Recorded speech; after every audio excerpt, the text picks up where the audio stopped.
The Oklahoma Sooners, they got some big news this week, and I kind of wanted to talk about it, break it down, and tell you guys why you should be excited for the future of Oklahoma football, especially at the wide receiver position.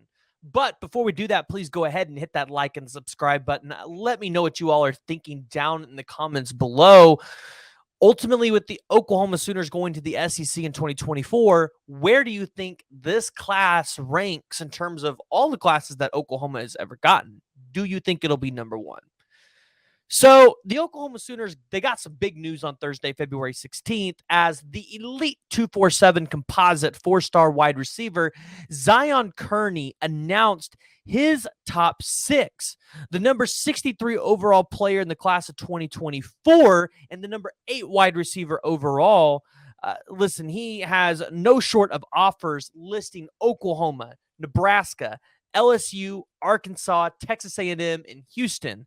Now, a thing that really sticks out to me here is he's got a couple Texas schools in here, but he doesn't have the Longhorns, who traditionally are usually kind of in these races for big time wide receivers in their state. So, one that sticks out to me. The other thing that sticks out to me here about Zion Kearney is, well, Nebraska's in it. What's Matt Rule doing up there in Nebraska?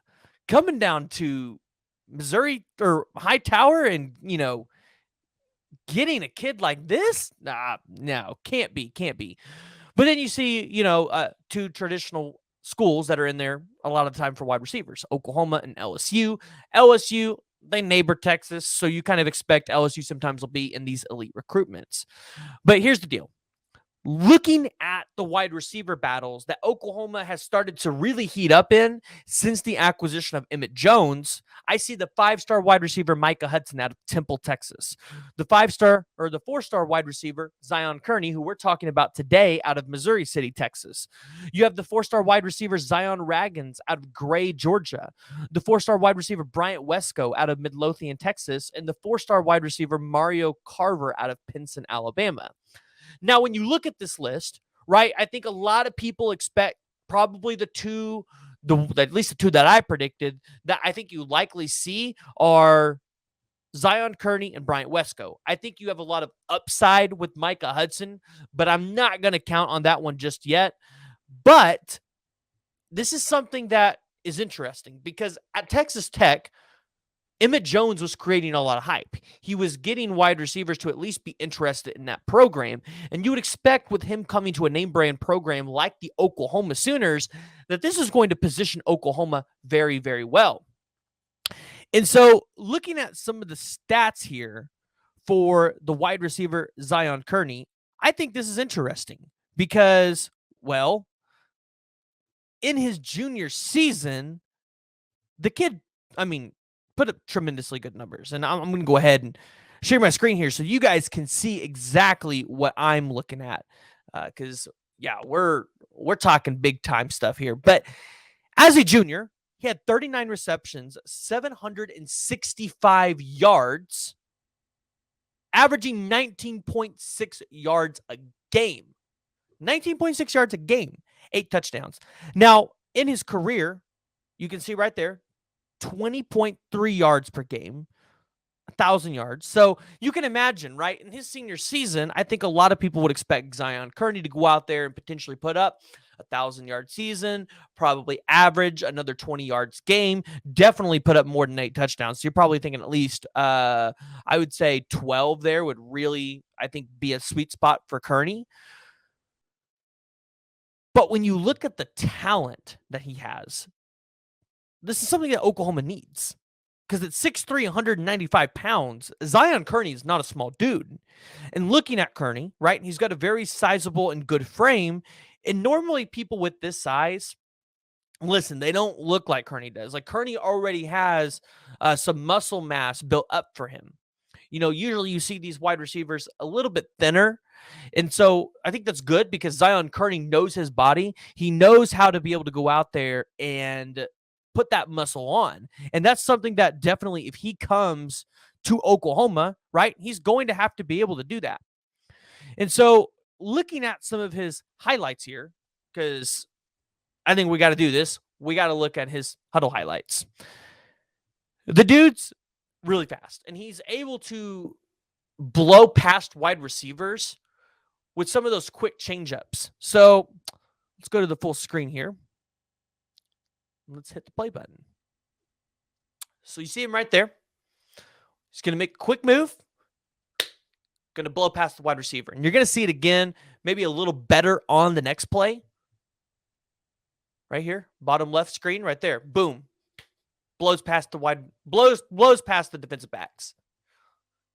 Taking it in. And so when you see the athletic ability that Zion Kearney has here, yeah, this is something that the Oklahoma Sooners are definitely going to need going into the SEC. This is something that I'm not saying Oklahoma is short of, because when you look at the wide receiver room, you have potentially in 2024, Jaden Gibson, Nick Anderson, Jalil Farouk, LV Bunkley Shelton, JJ Hester. I'm not sure about DJ Graham and if he's going to have an extra year, but then you've got Keon Brown and Jacquez Petaway from 2023. So when you look at the class for 2024, it's really going to be building depth for 2025 and 2026 when you potentially don't have Farouk, Gibson, Anderson, and some of those other guys, because 2024, you're not going to have Stogner. Which, I mean, I know people are like, well, Stogner's incoming, but he's been here before, so we kind of know what he's going to be. So you're not going to have Stogner. You're not going to have Drake Stoops. So you're going to have to be able to build this wide receiver room right now while you have the depth. Because, yeah, you can talk about some of these PWOs that you have, including Brandon Harper, but you have to be able to keep this depth that you have now, especially going into the SEC, where you're going to be facing elite safeties and elite corners week in and week out. It's going to be a problem for Oklahoma. It's going to be a problem. I think, the wide receiver development, I don't think has necessarily been, I think, where we want it. And I think some people might disagree with me on that, because we got CeeDee Lamb out there in the league. But in reality, some of these wide receivers like Jeff Badette and these guys, they have not really panned out. And so I'm curious to see, how does Marvin Mims do going into the league this year? And then, in the future, how is Emmet Jones able to develop these kids to be NFL draft prospects and then put them up for success in the NFL?